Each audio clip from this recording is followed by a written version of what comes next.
जब हमारे बिना परिश्रम से धन प्राप्त होता है तो वैसे ही धन से हमारे मन में लालच पैदा होता है, जबकि परिश्रम से जो धन मिलता है उससे मन में शांति की अनुभूति होती है। ये कहानी उसी के बारे में है।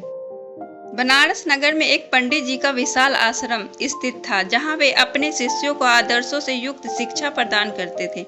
उनके आश्रम के सामने एक बड़ा आदमी था, जिसने न केवल अपने काम को धर्म दिया था बल्कि मधुर भजन जारी रखा था। हालांकि पंडित जी और उनके शिष्य इस भजन की ओर ध्यान नहीं देते थे।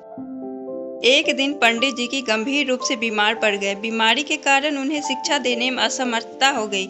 शिष्यों में से अधिकांश आश्रम को छोड़कर चले गए, लेकिन कुछ विश्राम वाले शिष्यों ने आश्रम का काम संभाल लिया। सेवाभावी शिष्यों ने गांव से पंडित जी की बहुत सेवा की और उनका इलाज किया, लेकिन पंडित जी स्वस्थ नहीं हो पा रहे थे।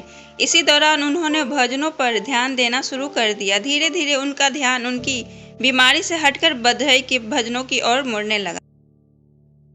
एक दिन पंडित जी ने एक शिष्य से कहा कि तुम बहुत अच्छे और मधुर स्वर में भजन गाते हो। मेरा जो रोग बड़े बड़े वैद्य ठीक नहीं कर पाया, वो बड़ी आसानी से सही भजन सुनने से ठीक हो रहा है। साथ ही पंडित जी ने उस बढ़ई लोगों को स्वर्ण मुद्राएं भी दी और कहा कि तुम रोज इसी तरह बढ़ते रहो। बप्पी 100 स्वर्ण मुद्राओं की बैठक की वजह से बहुत खुशी हुई।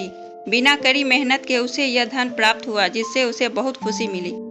इस स्वर्ण मुद्राएं की वजह से धीरे धीरे उनका ध्यान काम से लगा। उसने ये वीडियो देखा कि बिना कड़ी मेहनत के मुझे कितना पैसा दिया गया। इसके भजन से भी विपरीत होने लगी। अपना बढ़ई का काम लगन से न करने से उनके काम की सफाई भी दिन व दिन कम हो गई, जिसके कारण उनका ग्राहक धीरे धीरे कम होने लगा। अब तो वो दिन रात वह चिंता में रहता है कि उस स्वर्ण मुद्राओं को कोई चुरा न ले। बड़ी मेहनत से जी चुराने लगा। एक दिन बढ़ती की आत्मा जगी। उसने सोचा मेरे साथ ऐसा हो रहा है। फिर वह छोटी सी गहराई से डूबी और सुनहरी मुद्राएं लेकर पंडित जी के पास पहुंच गया। बड़कपन ने कहा, पंडित जी, ये स्वर्ण मुद्राएं आप अपने पास ही रख लीजिए। मैं यह जान गया हूँ कि बिना मेहनत से बनाया हुआ धन इंसान की सुख शांति छीन लेता है। जो सुख अपनी मेहनत की कमाई में है वह धन में नहीं है। पंडित जी ने उन्हें जो स्वर्ण की मुद्राएं दी थी वो स्टॉक में ले ली। अब बढ़ई को आत्मिक शांति मिली और अगले दिन वे बढ़ई के मधुर भजन फिर से गाया।